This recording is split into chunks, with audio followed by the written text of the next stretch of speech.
In Excel there are any numbers of protection schemes, and one of the ones that gives you quite a variety of options is called worksheet protection. The actual sheet we're using right now is called worksheet protection. It's in the file called 11 Security and Ensuring. Let's imagine you're an HR manager. You've got a trusted assistant, and what you do periodically handing that personal sheet of paper is a list of changes that need to be made to this list. One of the changes, for example, might be to change this hire date here to be 1998. Now you could imagine someone who doesn't know Excel ways saying, okay, I'm going to make that 98. I'm going to make the years here be 15. So I'll go change the years to 15 and come over here and make this be 98. That's an innocent thought. However, this is a formula here, an unusual formula, but nevertheless if you type a 15 there you've wiped out the formula. And so one security concern for sure is I want to protect my formulas. I don't want them destroyed. Now you want also be saying at the same time, I want to allow this date to be changed and have my formula work, then that will happen if we set this up properly.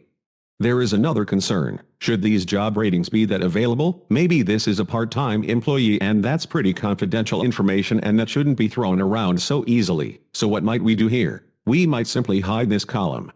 I'm going to right-click on the column and hide it. Sometimes that alone does the job. But we want to be a little bit more careful than just that. What we ultimately want to do here is to make sure that information that we just hid is not available to certain people, and we want to make sure that certain formulas are not destroyed. And here is another concern. Let's say we need these salaries to be available for reference purposes. They help us to find which person is here. We certainly don't want them to be changed though, at least not by the person who is making these other changes. Now, the idea of protection starts off with a slightly different idea. In Excel, all cells within a worksheet are initially locked. Now you might have unlocked them for one reason or another. Let's say we haven't here. If you right-click any cell and go to Format Cells, and this is one of many ways to get to the same feature, if you go to the Protection tab you'll see the term locked and probably a check mark in front of it, nearly always. The description below, locking cells has no effect until you protect the worksheet. Now we're about to do that. So right now all of these cells are locked. If we turn on this feature called Worksheet Protection, we won't be able to make changes anywhere. But let's say as a general rule in this worksheet we do want to allow changes in most locations. We don't want our formulas altered in column F, we don't want the salaries changed in column H, and we don't want that hidden column revealed. So what do we do first? Click in the upper left corner to select the entire worksheet, and then right-clicking on any cell, we can go Format Cells. We could also get here by the way by pressing Ctrl+1. In both cases we're back at the Format Cells dialog box. Let's unlock all cells, at least for the moment. Sometimes when you come here, this box is gray and that means that some of the cells are locked, some are not, so you might have to click it once or twice. Make sure that it looks truly empty, the way it looks here. Click OK. Now, we want to make sure that no changes are specifically made in column F. In other words, nobody can type here. Same thing in column H, so using the Control key we'll select both of these, and then right-clicking we want to go to Format Cells, and now on the Protection tab we want to lock these cells. Still we haven't gotten to the stage where this means anything yet. Locking cells has no effect until you protect the worksheet.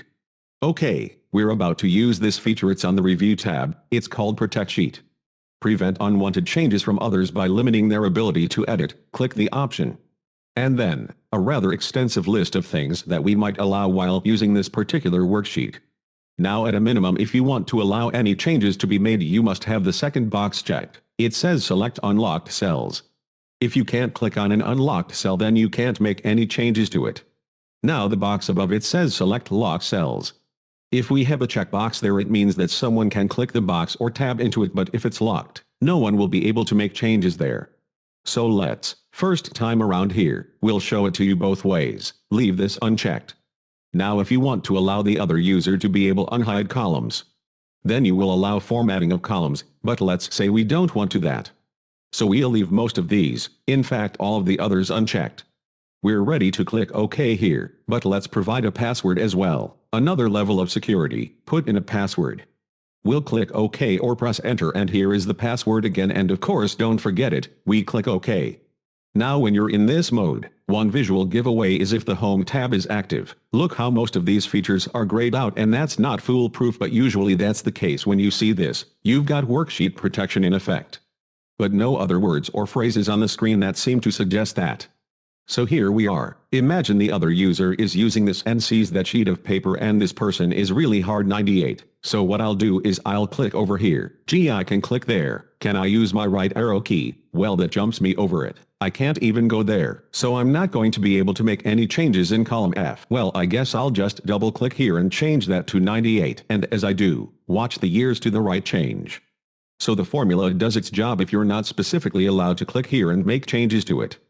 And this is my friend's salary. I think I'll change that, or raise that. Well, gee, I can't click on. I can't tab into it. I can't arrow into it anyway. Can't get there at all. And it looks to me like there's a hidden column between columns H and I. This I'll drag across here, and can we somehow do that? Looks like I can't do that. Can I right click and, no, can't get there either. Can we somehow double click here? Nope, can't get there. Could we somehow go up to the commands format? Unhide, hide sheet maybe. What's this row? Can't get to any of this. So I mean, depending upon the persons who are using this and the security levels, you can begin to see how this makes some sense here. When the worksheet is in this stage, changes can be made in most places, in our example here, but not specifically in column F and not for the salaries. How do we turn off the feature? Review tab, unprotect the sheet. And of course you got to know the password. I do. Okay, we're back in the stage.